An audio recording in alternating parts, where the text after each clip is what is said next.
Hello, everyone. I'm Dr. Kimberly Douglas, and I am the chief contributor to this Substack, The Learning Landscape, where we are mapping 21st century learning. Today's episode is a reading of a post made May 25th, 2025. This podcast version is entitled Choosing to Learn from Podcast, a Communal Experience. Now, the irony is not lost on me that I am delivering a podcast, talking about a podcast while delivering a podcast. But here we are. Thank you for being here. Before we get into today's reading, I want to encourage you to become a paid contributor to the Substack. And let's think about it in a different way. Most people are going to do a monthly subscription. And I realize that we are being asked to do subscription after subscription after subscription. So here's another way to think about it. If you're tired of subscriptions, but you know that you want to contribute, you know that you are getting value from what is being offered here, and you just want to pitch in a little bit, you can also, even though the Substack has been in operation for a couple of years now, you can pitch in as a founder. You still would be considered a founder. And you can choose the rate at which you pitch in. So that gives you the opportunity to do one flat rate of your choosing. There's some flexibility there that does not require you to be subscribed or debited each month for a subscription. So just think about that. That goes a long way towards helping deliver the content and giving me time to develop the thought and the content that goes into this Substack. Thank you for being here again. Let's get started. Again, the title is Choosing to Learn from Podcast, a Communal Experience. Learners are choosing communal learning experiences through podcasts of all places. So podcast in the landscape. When we talk about mapping the learning landscape, we're talking about documenting all the online and offline spaces in which learning happens regularly. Even as we acknowledge, quote unquote, illiteracy and barriers to learning in our society, it is important to investigate where learning is happening, because where learning happens shapes what can be learned and by whom. We need to look at where people are learning, even if it's not in spaces we usually deem legitimate. In other words, we need to observe and document learning that is happening even in those spaces where people are not on track to get degrees. We educators must become students and researchers of the learning landscape. It is important that we not rest on what we think we know about education and learning. Now is the time, even as we ask normative questions about what people should be learning. Now is the time to gather empirical knowledge about the learning landscape. Where is learning actually happening? Where happening? Podcast. Individual and communal learning are happening through podcast and on podcast. Well-produced podcast and some produced podcast are effectively delivering data, information, knowledge, and wisdom to adult learners in ways that keep listeners coming back for more. Most of us do not think of podcasts, especially those that feature topics or personalities we don't like. We don't usually think of them as classrooms.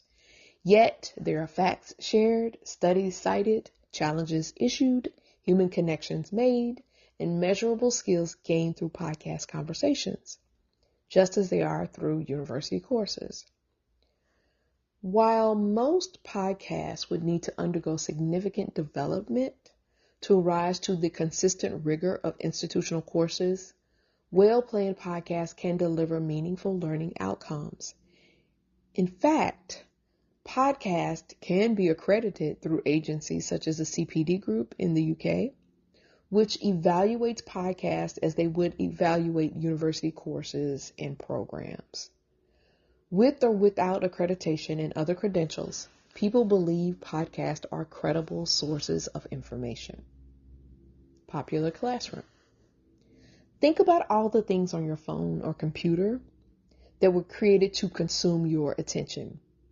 Despite so many choices of media to consume, more and more people are choosing to listen to free podcasts. And then I'll add here also podcasts to which they subscribe monetarily.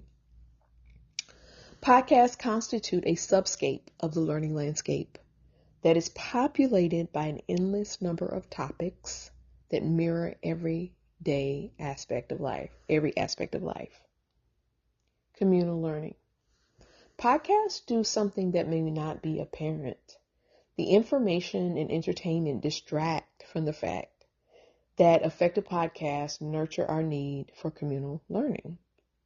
Education and learning in the United States has been structured for learners to learn by themselves. This is the structure, this is the practice, this is the culture. However, the podcast delivery format challenges this historical approach to learning. Learners in the U.S. study alone and get grades alone. But relationships in the learning process add a new layer of context and meaning to the content, which can support retention of what is learned. When learners talk, share ideas, and build knowledge together, deep, lasting learning happens. Podcasts, in surprising ways, help learners do these activities as a collective, even as they are listening alone in their headphones. This idea of communal learning feels foreign because America is deeply committed to toxic individualism.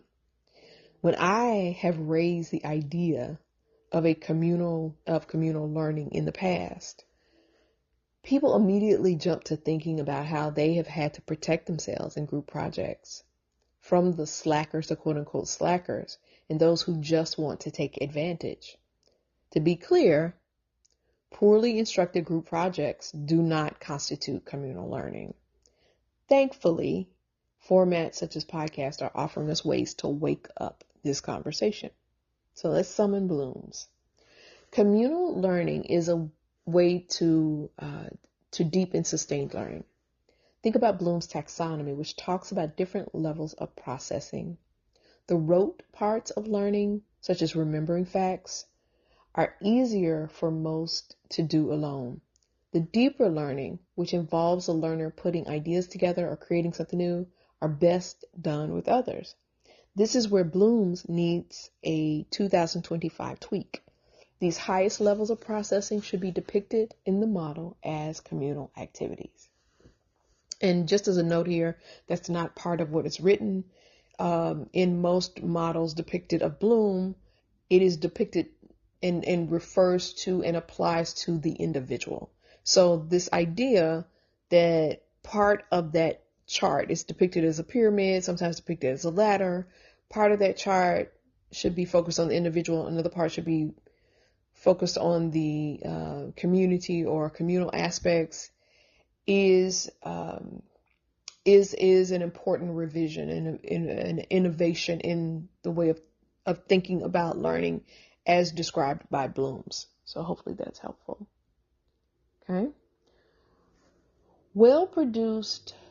I'm going to read the last sentence of that paragraph and go into the next one. This is where Bloom's needs a 2025 tweak. These highest levels of processing should be depicted in the model as communal activities. Next paragraph. Well-produced podcasts, through the discussion they model and the community they build, show us how to facilitate deep and lasting learning as a community of teachers and learners. They provide ideas and different viewpoints that help listeners move beyond just remembering facts to understanding concepts and even crafting new thoughts and ideas. Podcasts can support skill building through conversation only, but many also make comment sections, discussion boards, worksheets, and workbooks available to listeners. Now think of a good podcast. Think of the people talking on the podcast as leaders around a digital campfire, bringing people together from around the world around an idea. They share information in ways that make the listeners curious. The listeners feel a connection with the people hosting the podcast, like they're friends or part of a single learning group. In podcasts where the vibe is cooperation, even as the hosts disagree with each other, this dynamic shows that it's okay to have different ideas and still learn together. Even if someone listens to a podcast that teaches fuck shit, they are still learning facts or pseudo-facts while feeling like they belong to a group. Learning outcomes. One of the coolest things about podcasts is that they equip listeners to take collective action, even if that action is listening to another podcast. This is the goal of traditional curricula and curricular learning outcomes. Upon completion of this activity, the learner will be able to. So whenever you're evaluating curricula, look and see what the syllabus or what the agenda or what the outline says that the learner will be able to do.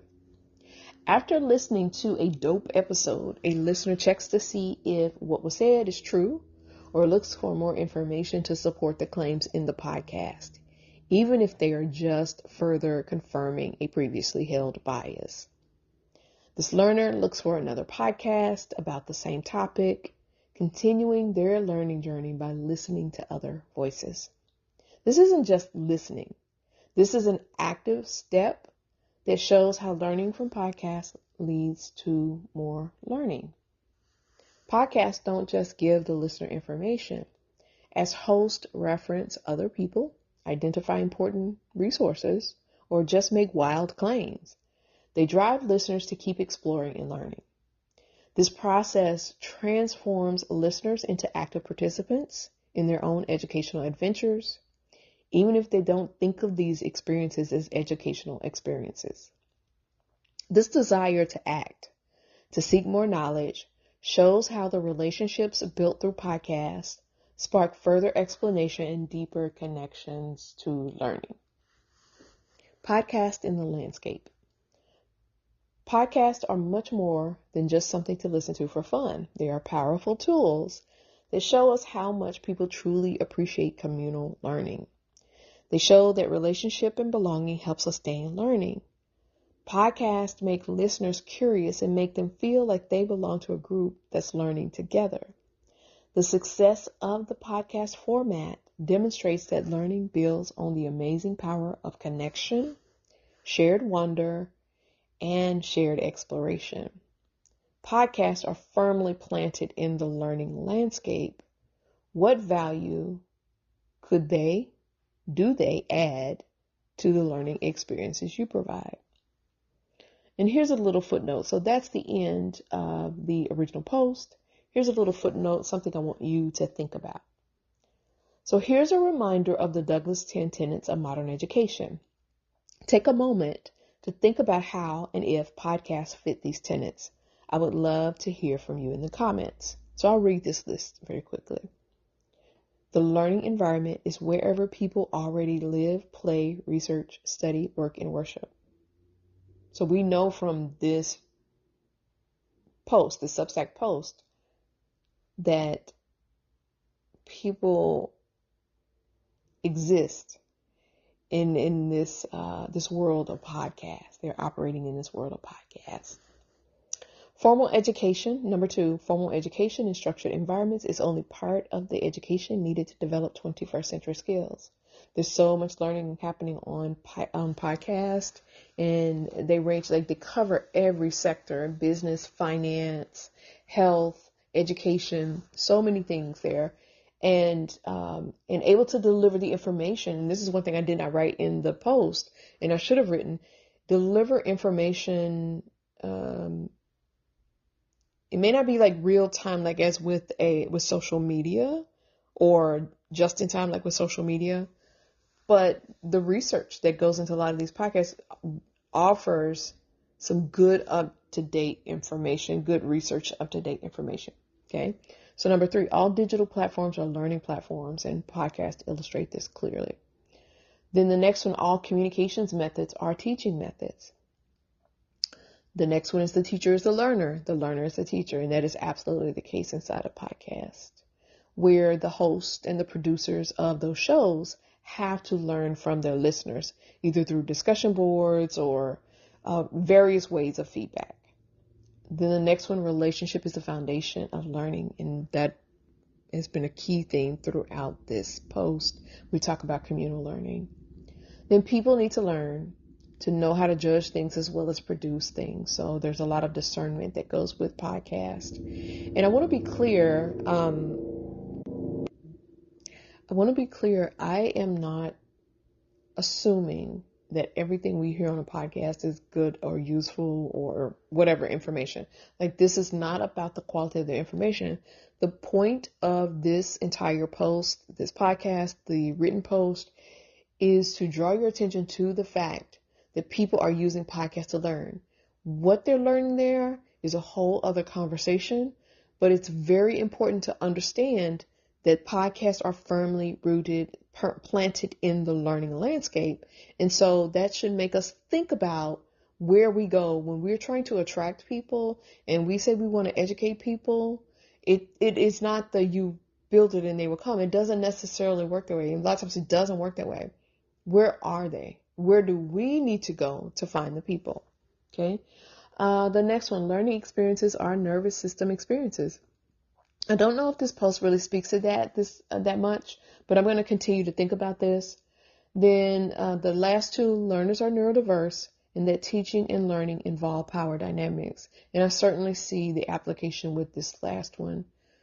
Thank you so much for being here. I have thoroughly enjoyed doing the audio version of this written post. Give me some feedback. Let me know. Do you like the written version more? Do you prefer that? Do you prefer the audio version? Or do you like the fact that both are available to you and that both are accessible for you? Yeah, any feedback you can offer is greatly appreciated. So like, comment, share. Don't forget to restack. And this has been, let me reread the title, Choosing to Learn from Podcast, a Communal Experience. And this is a post in the Substack, The Learning Landscape, Mapping 21st Century Learning. And I'm Dr. Kimberly Douglas. Thank you.